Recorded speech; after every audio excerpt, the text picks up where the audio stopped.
다시 일어납시다. 다시 시작합시다. 3일 남았습니다. 하나님의 놀라운 은혜와 은총이 여러분과 여러분 가정과 생업 가운데 함께 하시기를 주님의 이름으로 간절히 축원합니다.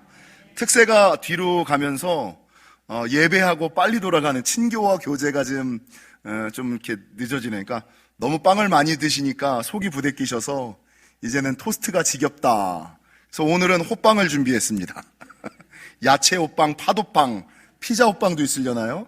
그 추운 겨울날 연기 나는 호빵 드시면서, 특별히 구역장님들은요, 여러분 신앙생활을 나 혼자 내 가정만을 위하여 하는 사람들이 있는가 하면 하나님께서 맡겨주신 사람들과 하는 사람들이 있거든요. 그러니까 나 혼자 신앙생활 하는 사람들이 있어요. 근데 교회의 지도자들, 은혜 받은 사람들은 나와 내 가정만을 위하여 신앙생활하는 것이 아니라 하나님께서 맡겨주신 사람들과 함께 신앙생활 합니다. 그래서 여러분, 구역장들, 부서의 장들, 기관의 장들은 자기 신앙 지키는 것은 당연하고 나에게 맡겨진 영혼들 좀 지키고 돌보고 함께 하시고 독려하시고 격려하셔서 함께 잘 사는, 함께 잘 되는 저와 여러분이 되시기를 주님의 이름으로 간절히 축원합니다.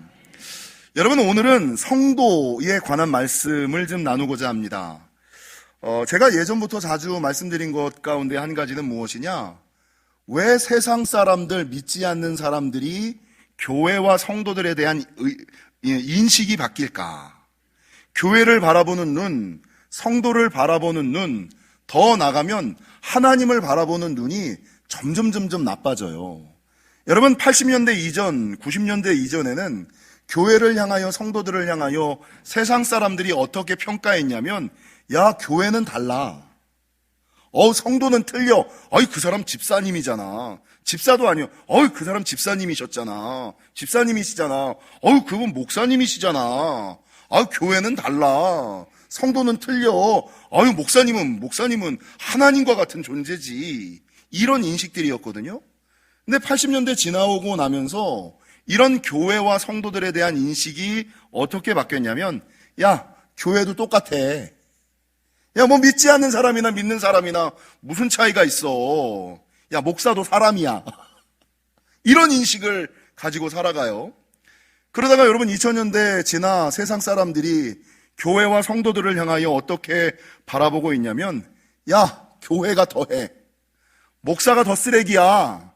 믿는 것들이 더 심해. 이런 인식들로 바뀌어가고 있거든요. 여러분, 왜 이렇게 교회에 대해, 성도들에 대해, 하나님에 대한 세상 사람들, 믿지 않는 사람들의 인식과 여러분 시선이 이렇게 달라질까? 그것은 저자가 얘기하는 것처럼 믿는 사람들의 수준이 믿지 않는 사람들의 수준과 똑같거나 더 낮기 때문이다. 그러니까 예전에는 믿는 사람들의 수준이 믿지 않은 수준보다 훨씬 낮어요. 예전에는 목회자의 수준이 여러분 성도들의 수준보다 훨씬 탁월했어요. 근데 시간이 흐르고 세월이 지나면서 믿는 사람들의 수준이 믿지 않는 사람들의 수준보다 떨어지고, 목회자의 수준이 성도들의 수준과 똑같아지거나 떨어지니까 이게 이제 성도들을 바라보는, 교회를 바라보는, 하나님을 바라보는 인식들이 나빠지기 시작하는 거예요. 그래서 여러분, 주제도서를 읽고 계시는지 제가 확신이 서지 않습니다만, 이번에 특세 때는 제가 도서에 있는 내용은 3%도 안 한 것 같아요. 책을 읽으신 분들만 알겠죠? 이거는 목사님의 설교가 내가 읽은 책과는 전혀 다른 한 3%, 그 챕터에서 얘기하는 요점만 정리하고 넘어가시는구나. 설교만 들어서는 안 되는구나. 책을 읽은 분들은 이걸 알 거예요. 그러니까 저자가 얘기한 거는 제가 다 빼고 이야기합니다. 당연히 읽으셨을 거라는 전제 가운데서 저자가 얘기하지 않은 것들을 따로 얘기하고 보충하는 설교를 하고 있는데, 여러분, 저자가 얘기하는 게 뭐예요? 믿음의 사람들의 수준과 관점이 세상 사람들과는 틀려야 된다. 달라야지 된다. 이걸 주구장창 얘기하는 것이 오늘 주제도서 아닙니까? 여러분, 성도가 세상 사람들과 동일한 시선과 동일한 수준과 동일한 관점과 동일한 도덕성을 가지고 살면 무슨 구별이 있고 무슨 차이가 있겠습니까? 목회자와 성도가 동일한 수준을 가지고 다르지 않은 수준을 가지고 다르지 않는 도덕성을 가지고 살아가면 무슨 구별이 있고 무슨 차별이 있습니까? 그래서 믿지 않는 사람과 믿는 사람들의 기준과 수준과 관점이 달라야 되고, 목회자와 성도의 기준과 수준과 관점이 달라야 그제서야 저 사람이 믿는 사람이구나, 저 사람이 목회자구나 라고 인식할 수 있다는 것이죠. 성경에 보면 이 성도를 뜻하는 단어가 구약에서 한 번, 신약에서 한 번 나오거든요. 여러분, 구약에서 성도는 히브리어로 카도시라는 단어에서 나왔고, 신약에서는 하기오스라는 단어에서 나왔는데, 구약의 히브리어 카도시든지 신약의 헬라어 하기오스든지 간에 이 두 단어의 공통점은 무엇이냐? 거룩하다, 구별되었다. 거룩한 사람들, 구별된 사람들, 이게 성도라는 이름의 뜻이라는 거죠. 한자로 하면 거룩할 성자에 무리 도자를 써서 거룩한 무리들, 구별된 무리들, 거룩한 무리들, 구별된 무리들. 그래서 여러분, 신약에 와서 교회를 뭐라 그러냐면 부름받은 사람들의 모임, 구별된 사람들의 모임, 에클레시아라고 얘기를 하거든요. 그러니까 교회는, 성도는 구별된 사람들, 거룩한 사람들, 이 구별되고 거룩한 사람들이 모여 살아가는 곳이 교회다라고 성경은 말씀하고 있다는 겁니다. 여러분, 성경에서 언제 믿는 사람들을 성도라고 불렀을까? 출애굽기 19장 5절에서 6절에 보면 뭐라고 성경이 증거하고 있냐면, 세계가 다 내게 속하였나니 너희가 내 말을 잘 듣고, 너희가 내 말을 잘 듣고. 성도는요, 누구의 말을 듣는 사람들이에요? 하나님의 말을 듣는 사람들이에요. 세상의 소리를 듣는 사람이 아니라 하나님의 말을 듣는 사람들. 너희가 내 말을 잘 듣고, 그냥 듣는 것이 아니라 잘 듣고 내 언약을 지키면, 언약이 말씀 아닙니까? 성도는 말씀을 지키는 사람들. 더 나아가 너희는 너희는 모든 민족 중에서 내 소유가 되고 하나님께 속한 사람들. 옆 사람이랑 인사하겠습니다. 세상 편하지 말고 하나님 편합시다. 사람 편 들지 말고 하나님 편, 진리 편, 교회 편 드는 사람들. 이게 여러분 성도예요, 성도. 더 나아가서 너희가 내게 대하여 제사장 나라가 되어, 제사장 나라라는 것은 하나님의 일을 대신 감당하는 사람, 거룩한 백성이 되리라. 거룩의 삶을 살아가는 사람, 너는 이 말을 이스라엘 자손에게 전할지니라.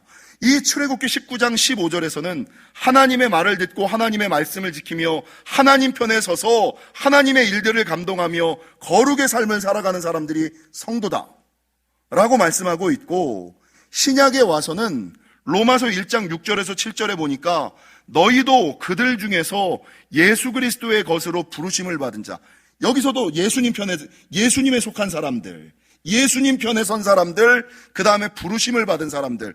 부르심이 무엇입니까?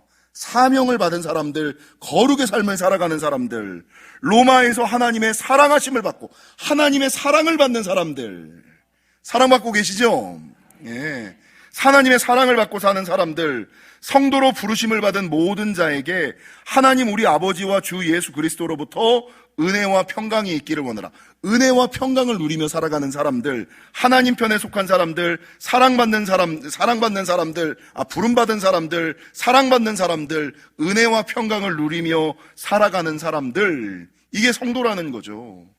여러분, 이 출애굽기와 로마서의 말씀을 정리해 보면 성도는 어떤 사람들이 성도냐?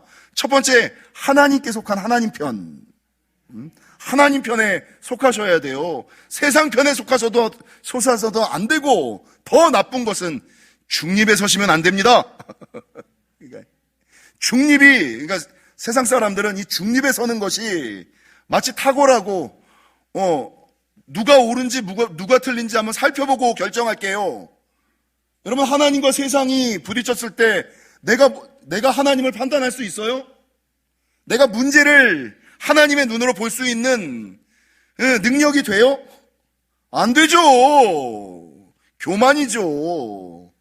그러니까 여러분, 하나님의 사람은 하나님의 소유가 되어 하나님 편에 서는 사람들, 더 나아가 세상의 소리가 아니라 하나님의 말을 듣는 사람들, 하나님의 말씀을 지키는 사람들, 세상 사람들과 구별된 사람들, 하나님의 사랑을 받는 사람들, 사명을 감당하는 사람들, 은혜와 평강이 있는 사람들, 이런 사람들이 성도다 라고 분명하게 말씀하고 있다라는 것입니다. 여러분, 특별히 세상 사람들은 하나님을 어떻게 인식하느냐? 교회를 통하여 인식해요. 여러분, 세상 사람들이 교회를 어떻게 인식하는지 아시냐면 성도들을 통하여 인식해요. 그러니까 성도를 바라보는 렌즈, 교회를 바라보는 렌즈, 하나님을 바라보는 렌즈, 하나님은 교회를 통하여 바라보고 교회는 성도를 통하여 바라보고, 이 성도들에 대한 평가와 인식은 무슨 렌즈를 통하여 바라보는지 아세요? 내 주변에 믿는 사람, 나를 통하여. 그러니까 나라는, 내 주변에 내 자녀가 하나님을 어떻게 인식할까? 부모를 통하여 성도를 바라보고. 그러니까 집에서 부모가 교인 욕하면 이 사람은 무조건 교인에 대한 부정적인 인식을 갖는 거야. 부모라는 렌즈를 통하여 성도를 바라보고, 성도라는 렌즈를 통하여 교회를 바라보고, 교회라는 렌즈를 통하여 하나님을 바라보는 거예요. 그러니까 제일 중요한 것은 내가 어떻게 하느냐에 따라서, 내가 어떻게 말하느냐에 따라서 성도, 내 자녀의 성도에 대한 인식이 달라지고, 여러분, 이 성도들의 모습을 바라본 것을 통하여 교회를 바라보는 눈이 달라지고, 이 교회를 바라보는 눈을 통하여 하나님을 바라보는 눈이 달라진다는 거죠. 그래서 여러분, 앞서서 성도라는 것은 구별된 사람들, 거룩한 사람들이라는 뜻이 있는데, 이 구별된 사람들, 거룩한 사람들의 모임을 무엇이냐? 교회. 그래서 여러분, 누가 교회입니까? 예전에도 제가 특세 때 한번 했습니다만, 내가 교회입니다. 내가. 따라하겠습니다. 내가 교회입니다. 여러분, 내가 잘하면 교회가 칭찬을 받는 것이고, 내가 못하면 교회가 욕을 먹는 거예요. 그러니까 내 자녀가 왜 성도들에 대하여 부정적일까? 왜 교회에 대해서 삐딱할까? 그게 평상시 아이가 부모의 렌즈를 통하여 성도를 바라보고 교회를 바라본 결과고 결실이에요. 그래서 여러분, 내가 잘하면, 내가 잘 믿으면, 제가 유아 세례할 때 매일 유아 세례하러 오는 부모들에게 하는 말이 있어요. 자녀는 하나님이 주신 기업 선물이자 숙제다, 이런 얘기를 하거든요. 자녀는 하나님께서 우리에게 주신 기업 선물이자 숙제다. 여러분, 자녀를 통하여 얼마나 기쁘고 행복해요. 그러니까 자녀를 통하여 천국을 누리잖아요. 아멘 안 하는 사람들은 자녀를 통하여 지옥을 누리는 사람들인 거예요. 근데 어렸을 때를 생각해 보세요. 아무것도 몰랐을 때의 아이들은 나에게 천국이었어요. 근데 이 아이가 자라고 나서 지옥이 된 거예요. 근데 이 아이를 자라게 한 건 누구예요? 나예요, 나. 그래서 여러분, 아이는 하나님이 주신 기업이자 선물, 천국의 기쁨을 소유할 수 있는 통로예요. 근데 반대로 이 자녀는 하나님이 주신 숙제예요. 숙제라는 것은 무엇이냐? 요즘에는 없겠습니다만, 예전에는 숙제 안 하면 선생님한테 손바닥 맞았거든요. 근데 숙제를 잘하면 칭찬받았어요. 스티커 받았어요. 마찬가지로 자녀가 자기 스스로 신앙을 고백하고 성도를 바라보고 교회를 바라보고 하나님을 인식할 수 있는 수준까지 이를 때까지 내가 자녀들에게, 여러분 얼마나 숙제를 잘해서 그 아이가 커서 세례받을 때 교회는 좋은 곳이에요. 성도들은 착한 사람들이에요. 우리 하나님은 절대 믿고 따라야지 되는 분이에요. 라고 인식을 하면 자녀라는 숙제를 정말 잘 푸신 거예요. 그럼 칭찬받는 거예요. 잘하였도다 착하고 충성된 종아. 근데 반대로 이 숙제를 못 풀어가지고, 이 숙제를 잘못 풀어가지고 여러분 숙제를 안 해오면 이 아이가 스스로 신앙 고백을 할 때 교회 사람들 맨날 자기 욕심이나 차리고 뭐 쑥 모여가지고 남 얘기만 하는 곳들. 여러분 이렇게 고백을 해요. 엄마 교회도 똑같아. 난 그런 교회 안 가. 하나님이라고 뭐 별다르겠어? 뭐가 달라? 이렇게 얘기하는 사람들. 부모가 자녀에게 숙제를 잘못 푼 거예요. 그래서 여러분, 성도는 나를 통하여, 자녀는 나를 통하여 성도를 바라보고 교회를 바라보고, 성도를 통하여 교회를 통하여 하나님을 바라본다라는 것을 기억하시고, 누가 교회냐? 내가 교회다. 내가 잘하면 하나님께서 영광 받으시는 것이고, 내가 못하면 하나님께서 욕먹는 것이다 라는 것이죠. 그러므로 여러분, 제가 말씀을 준비하다가 결론으로, 그러면 세상 사람들과 믿는 사람들이 무엇이 달라야 될까? 무엇이 틀려야 될까? 세 가지가 좀 틀려야지 돼. 첫 번째, 여러분 관점과 태도가 좀 다르시기를. 여러분 관점이라는 것은요, 보는 거, 생각하는 거예요. 근데 이 관점과 태도가 같은 말일 수도 있고 조금 다른 말일 수도 있는데, 관점과 태도가 같은 사람이 있고 관점과 태도가 틀린 사람이 있으니까, 나는 되게 긍정적인 사람이야. 나는 되게 능동적인 사람이야. 바라보는 것은 좋은 것을 바라보고 미래적인 것을 바라보는데 몸은 안 움직이는 사람이 있어요. 이게 관점과 태도가 다른. 그러니까 관점은 생각과 시선에 관련된 거고 태도는 몸에 관련된 거예요. 습관에 관련된 거예요. 가장 좋은 것은 관점과 태도가 같은 사람들, 생각하는 대로 움직이는 사람들. 근데 성도들은 생각하는 대로 안 움직이거든요. 말하는 대로 안 하거든요. 말은 청산유수인데 하는 거를 보면 무슨 말은 저렇게 잘하는데 하는 걸 보면 전혀 안 하는 사람들, 말과 행동이 다른 사람들, 관점과 태도가 다른 사람들. 근데 믿는 사람들은 믿지 않는 사람들과 뭐가 달라야지 되느냐? 관점이 달라야지 되고 태도가 달라야지 돼요. 세상 사람들은 부정적으로 보고 삐딱하게 보잖아요. 근데 믿음의 사람들은 어떻게 해야 돼요? 긍정적으로 보고 좋게 보고 사랑스럽게 보고. 좋게 보셔야죠. 저는 너무 사람을 좋게만 보는 약점이 있어. 그래서 세상 사람들이 저보고 왜 그렇게 좋게만 보냐라고 얘기를 하는데, 여러분 우리 하나님은 좋게만 보세요. 나쁜 것은 기억하지 않으세요. 좋게 보고 긍정적으로 보고 과거의 거 보지 아니하고 미래의 것 보고. 여러분 태도도 다르죠. 늘 능동적으로 수동적으로 마지못해 하는 것이 아니라 기쁘게 자원하며 관점과 태도가 다르셔야 되고요. 여러분 두 번째, 믿는 사람과 믿지 않는 사람이 뭐가 달라야지 되느냐? 옆 사람과 인사하겠습니다. 수준이 좀 다릅시다. 관점이 달라야지 되고 수준이 좀 달라야지 돼요. 무슨 수준이 달라야지 될까요? 여러 가지 능력이 있겠습니다만 꼭 가져야지 되는 믿는 사람들의 두 가지 능력은, 첫 번째 도덕성이 달라야 돼요. 우리 옆 사람이 인사하겠습니다. 같이 놀지 맙시다. 여러분 세상과 똑같이 놀라 그래. 믿는 사람이 세상과 똑같이 놀려고 해서는 안 되죠.